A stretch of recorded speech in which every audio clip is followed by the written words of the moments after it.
And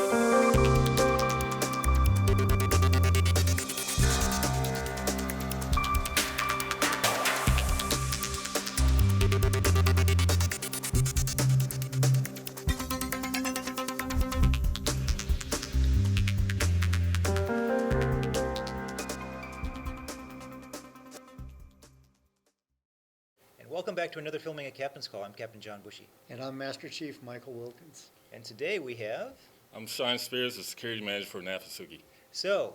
if you didn't already guess, we're going to be talking about security and some things that go along with that. So, as the security manager, what's your duties involved? Sir, I'm responsible for processing personnel security clearances, doing physics surveys of secure rooms, and controlled unclassified information, sir. That's Okay. primarily my duties. Right. So, is there any specific area you'd like to focus on today? Yes, sir. I like to focus on operations security. Okay, so Operations Security, that's what we call OPSEC. We've always got to have some type of acronym, we've got to shorten it down. But we talked to everybody who's checking in at AOB ICR about OPSEC, but let's dive into it a little bit more. Where would you like to start with OPSEC? Just basically, sir, I like to give people an understanding of OPSEC. I think they don't really understand.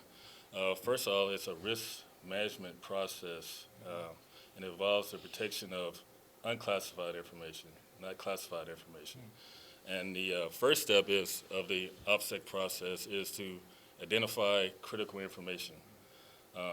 If people don't realize what the critical information is, Nafasugi has a critical information list called a SIL, and some of those critical information is PII, deployment times, medical information. You have the weapon cache locations.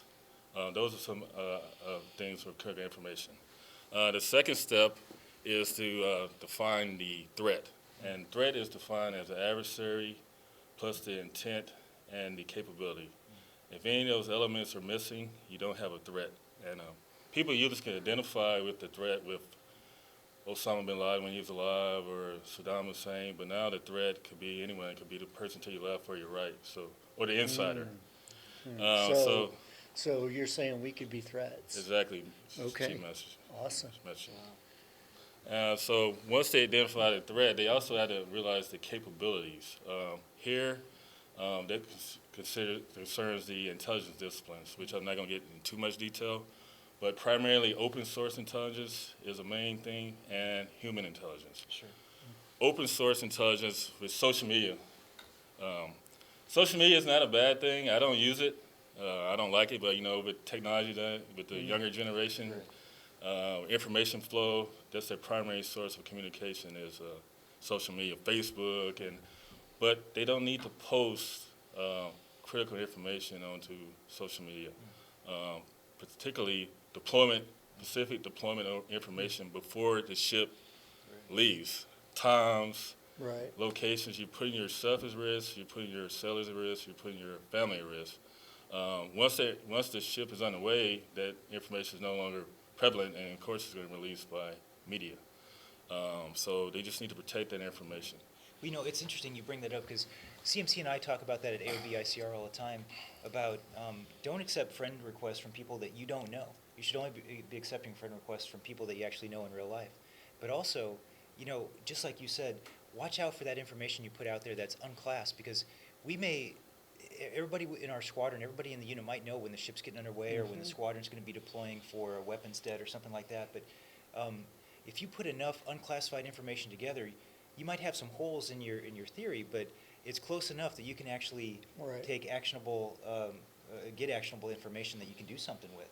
Exactly. And we want to keep that away from the bad guys that might want to do us harm. So we ask for everybody to make sure that you're only putting stuff online that you need to.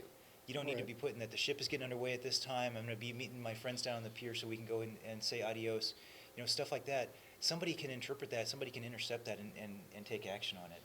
Same thing with, I hear the ship's going to be in Singapore, but that's 2 days later than it was supposed to be. Well, again, that's information that, although unclassified, is going to be something that somebody could possibly take action on. So we want to make sure that we're being a hard target and that we're not putting information out there that somebody could act on that could possibly cause harm to the ship, harm to the sailors, or harm to the mission. Right. And speaking of hard target and OPSEC, the force protection posture that we are currently in, the random anti-terrorism measures that we're taking, those are also things that we don't want Right. published out there on social media, Right. because again, anybody can see it, and not everybody needs to know when Right. we're adjusting our security posture. Well, and with that, everybody's got a responsibility with the security posture to make sure that they're being supportive of it, because our MAs do a heck of a job at the gates, but they've got a heck of a hard job making sure that, everybody from the U.S., all of our contractors, all of our civilian employees, all of our military and dependents are able to come on board like they're supposed to. But also, we're a co-use space, so they have to be able to also look at JMSDF identifications as they come on board Right. to make sure that we're screening people correctly as they come on board, whether they're walking or they're driving through the different gates. Right. But then on top of that, as we change our security postures, as we do those random changes, we need to make sure that you're supportive of that and you're not getting in the MA's way. They're not trying to get in your way. They're just trying to make sure that we're changing our stance a little bit to keep people off guard that are outside that might want to be observing or might want to take some type of action against Atsugi or our sailors. So please be professional with the MAs. They're going to be professional with you. Please help them out because they're doing a tough job. But we're also trying to make sure that we're presenting that hard target and that we don't put that kind of stuff on social media. We don't share it with anybody to make sure that our security is very robust and it's supported by everybody on board. Right. And The caveat on this, sir, also pictures. They have programs out there with geolocation. They can get your geolocational data. So when you post pictures, if you deploy it and you have a background, let's say a map or something, the adversary can take that information and pinpoint exactly where you are. So at least take the geolocation off so they can't pinpoint your location. So after you define the threat, you also assess vulnerabilities or weaknesses. And the adversary is always looking for weaknesses. An example of that is not encrypting email, which is a simple thing. If you have PII, you should always encrypt your email. Yep. Another one is burn. Personally, I don't put anything in the trash. I shred everything. I also have a shredder in my house, but that's my personal preference. People that have badges, if you're walking outside with your badge on, that's a vulnerability. Stereotype of operations. If you do exercises or operations at the same time, the same location, I mean, the adversary can see that. You can stand outside the gate. It's a routine that somebody can Right. capture. Right. Yeah. Also, if the force protection condition changes and they notice what we do, if you do it at the same time, stand right to say, oh, the force protection must be Charlie now. You know what I mean? So just very, very operations. Because the adversary is always looking for ways to get our critical information. Now, now you do more than just OPSEC, and you more and more about, that's more, just one aspect of your job. Another aspect of your job is security clearances for military members, government employees, and background checks. Yes. How smooth is that process? Well, Master Chief, it's been an issue, especially since last June. They had OPM had a big cyber security attack, Right. which was a big violation of OPSEC because everybody's information is out there. So they put Right. the investigations behind. The way it works is I initiate the investigation. Then it goes to Office of Personnel Management, and they do the whole investigation process. From there, it goes to the Consolidated Adjudication Facility of the Navy, and they do the eligibility. So I talked to the Undersecretary of the Navy Policy, and they're basically a year behind. For top secret clearances, up to a year. Secret clearances, about eight months or so, and then background checks are even further behind that. So I just want everybody to just bear with the process. I mean, the cybersecurity attack, it happened. We didn't want it to happen, but they're trying to make ways to fix it and speed it up. Right, but I think right now the bottom line on that from a command perspective is we know that it's slow, and we also understand that it's outside of the scope that we can control. Right. And as frustrating as it is from my perspective, because you know how patient of an individual I can be, Right.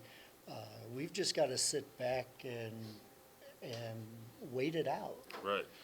Because it's DOD wide. It wasn't just the Department of the Navy. Right. So all the services are being affected by it, and you got to feel that when they do the investigation and adjudications, they're not just dealing with NAFSUGI. They're dealing with the whole Department of the Navy. So everybody's dealing the pain. So please be patient with your background investigations because it's going to take a while. Just expect that that's what's going to happen. And it's not Sean dragging his feet. It's the Navy doing the right thing and going through the process the correct way to make sure we're looking at everybody like we're supposed to. So are there any other areas that are being involved or being affected by those delays or those slowdowns? No, sir. For the most part, since I've been doing it, the top secret clearances, the reinvestigations, are coming back real quick, within about 2-3 months. The secret clearances, on average, are taking about 6 to 8 months. It's just the background checks. I'm not going to say that's their priority, but if you look at it, the top secret and the secret clearances affect, national security. And I don't know how their pecking order is when they get to the investigations, but it seems like their priority is the top secret, and then the secret, and then the background checks. Well, one area that I know that we are having some delays on involves our CDC. Our CDC workers have a background investigation that's conducted on them. And I think that's great. It makes sure that we're hiring the right people and that we have the right people working with our kids. But like Sean was saying, TS happens first, secret happens second, and then the other routine background investigations take what's the remaining bandwidth of the personnel's time in order to check things. And so for us to be able to expand our roles at CDC and to have new employees come on board is really hindered by this, and it does cause some slowdowns on the installation with the support that we can provide there. So again, please be patient with us as we work through the process. Yep. And again, please understand that it's outside the scope of our control. Yeah. All right. Well, I think those are the two major points we wanted to hit today. Did you have anything you wanted to follow up with? Any quick hitters here at the last before we take a quick break? No, sir. Think OPSEC. Think OPSEC. It involves everybody. That's awesome. Well, Sean, thank you very much for coming by. I learned a little bit today, and I think that our viewers did too. So we're going to take a quick break, and we'll be back in just a minute.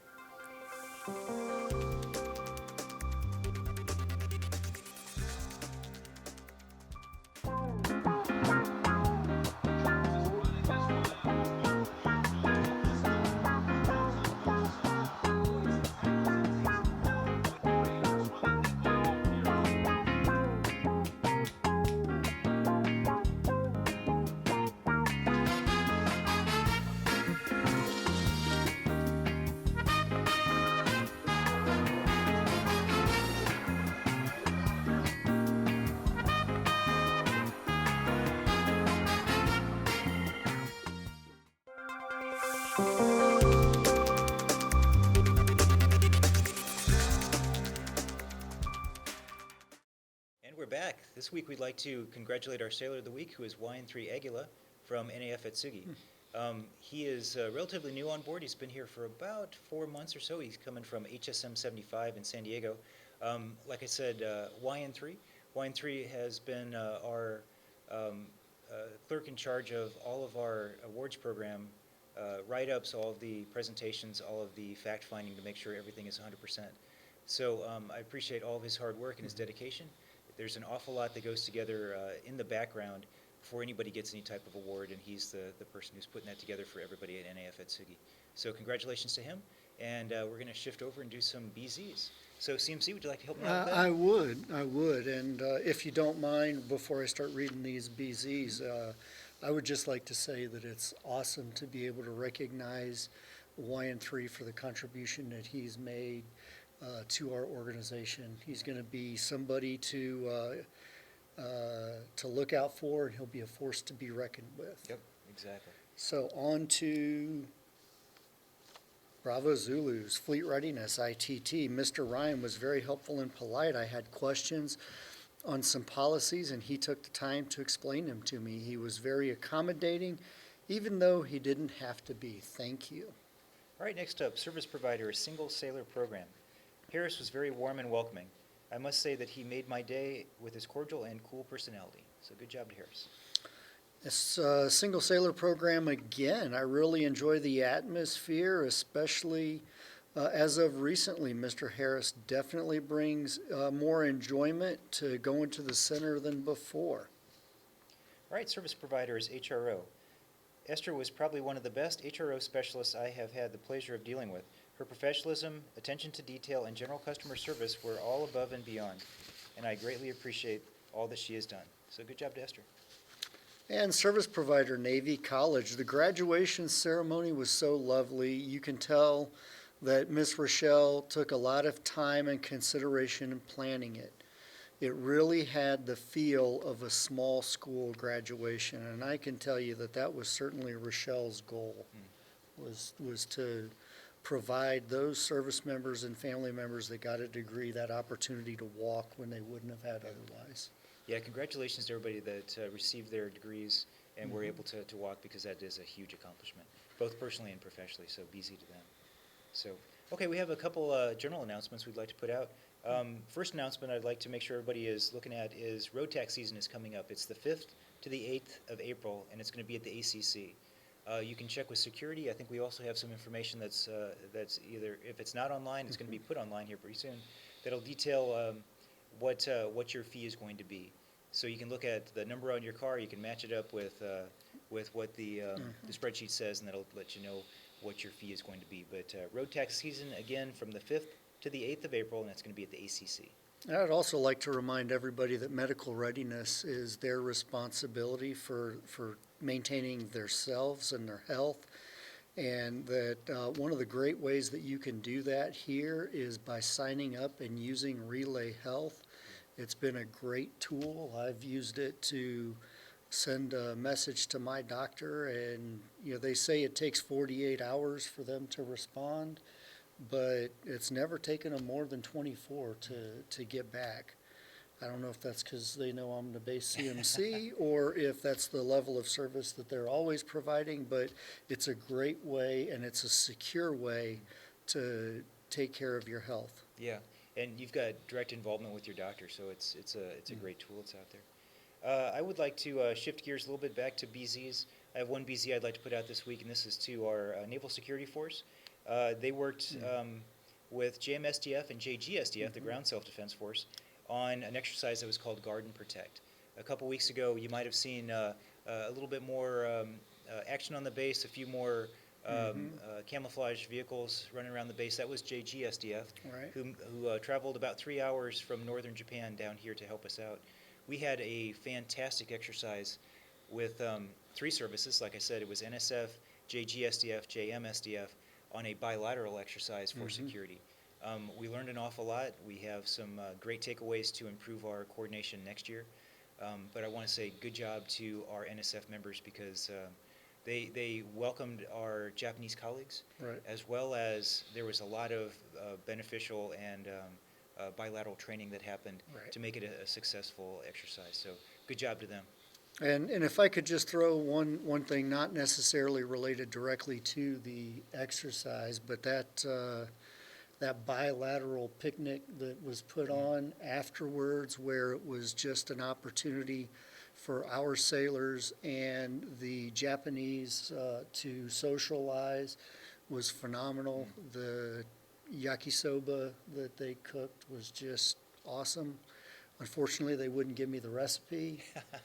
But, that was something that was really good. And I'd like to end for me today on another Bravo Zulu to MWR and Navy Entertainment. We did 2 concerts over the last couple of weeks that brought some really well-known country music artists to the base. And I believe that based on the turnout and the reaction of those that attended, it was just a great time. Great. Outstanding. Well, I'm looking forward to seeing a few more of those type of entertainment specials come through. So thank you very much to MWR. Yeah, I'm looking forward to it also. All right. Well, as we get into summer, there's always the opportunity for more of those things to happen. So I have to say, this is part of the fun part of the job, going to those things That's and kicking those events off. That is certainly one of the fun parts of the job. it is. All right. Well, I think that's all we have for you this week, and that's all I've got on my to-do list. How about you? I think I'm done with my to-do list, sir. All right. Well, we're going to call it quits for this week, and we will see you in a couple weeks.